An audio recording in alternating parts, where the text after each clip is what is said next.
what's up YouTube? You're watching The Blue Obsession, episode 3. As you can see, I'm still chilling here in North Carolina. I go home in a few days, but I wanted to throw one more video at you before I get back to Austin. This one's actually viewer requested. You know who you are. Also want to take a moment. We're up to 10 subscribers now. You guys are awesome. Those 10 of you out there, you guys rock. If you're not subscribed to this channel yet, please hit that subscribe button. I know you guys like these videos. You guys have told me, so I really appreciate that. So I'm just gonna get right into it. Today's video, if you haven't already read the title, which I don't know how you clicked on the video without reading the title, but it's gonna be my tips and tricks on owning a huge, massive Blu-ray collection. So I wanna give you like 5 bullet points to help you grow your collection, and let's just get right into it. So number 1, how to buy and where. So plan out the stores you want to go to and kind of have an idea of where you want to look, whether it's new movies or if it's going to be used pre-owned titles, and set a budget. Decide how much are you willing to spend per movie or per that day.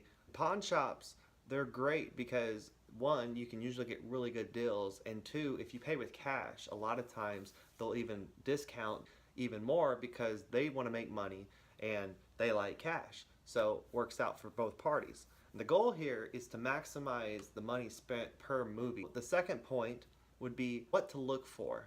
I keep an ongoing list of all the movies that I'm looking for, all the movies I want to see, all the movies I want to add to the collection. I keep it on my phone, in my email, and you can also use websites to keep track of sales, watch for upcoming sales. Number 3 is helpful tools. There's a couple different websites that really help a lot. One of them is Blu-ray.com. That website actually shows you everything coming out, whether it's on Blu-ray or if it's on Ultra HD 4K, and it also will show you all the sales going on for that week. You can look at Best Buy, you can look at Walmart, you can look at Amazon, all from one site. So that's a really helpful tool. I use it all the time. And secondly, Amazon.com, constantly ordering you know, not just movies, but a lot of things off Amazon, and I get it shipped sometimes the same day for free. So that's something that you want to keep in mind. And also with Amazon is price match. Best Buy, you know, other stores out there, they will price match Amazon as long as it's sold by and fulfilled through Amazon. And I don't care if it's $1 or if it's $10. When you start stacking up movies, sometimes I save $60, $70 just because I price matched Amazon. So that's a good tool to use, and I definitely recommend that. Point 4 is price versus availability. And this is mostly at, you know, pawn shops or secondhand stores. Titles that are easier to find, you know, try to work the store manager down and get the lowest price that he's willing to let it go. And if it's something that's harder to find or something that's out of print, then you know you might have to be willing to pay a little bit more. Number 5 is quality over quantity. So what I mean by that is, you know, movie cases, they take up a lot of space. You want to make sure that when you're buying movies that A, you are going to want to watch, and B, be an addition to your collection and not just you know, a spot filler on the shelf. This is also where blind buys come into play because, you know what, there's a lot of movies that you never even heard of. So if the price is right, if it's $1, $2, and it's going to be a blind buy, I'll probably go ahead, and if the actors are good in it, the storyline looks, you know, appealing, then I'll spend the $1 or $2, and I don't really lose much there. Just want to make sure you're buying movies that you're actually wanting to watch, and you're not just, you know, collecting to collect. And if that's your thing, great. Collect, build your collection as big as you want. I'm a movie collector, but more importantly, I'm a movie watcher. My wife and I, we enjoy sitting down watching movies, and we enjoy that time together. So I don't just buy movies, I buy movies that I actually want to watch. And a couple pro tips. Pro tip number 1, don't waste your money at the movie theater.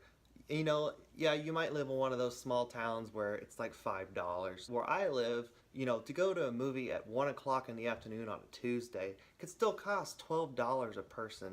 So my wife and I want to go to theater, that's $24, and we're not talking about popcorn or candy or soda or all the good stuff. So don't waste your money. We've in the 3 years we've known each other, we have probably seen 3 or 4 movies in the theater because it's not worth it to us. Yes, we love movies, and yes, it's great to watch the movie when it first comes out or when it's still in the theater.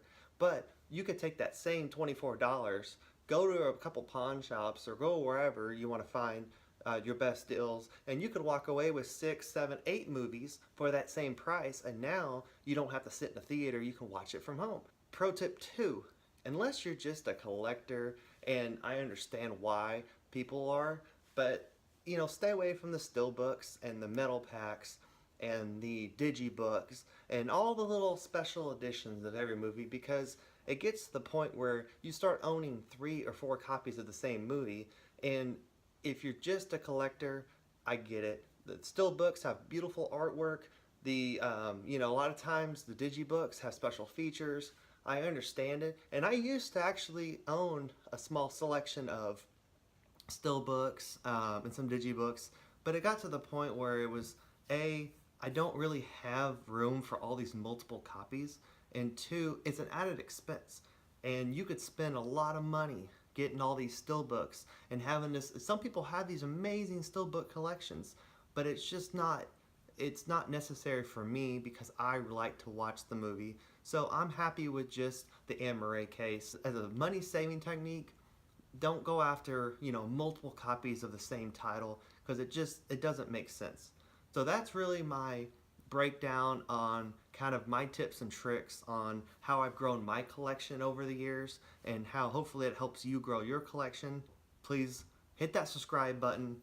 Give this video a big thumbs up if you liked it, and I'll see you guys next time.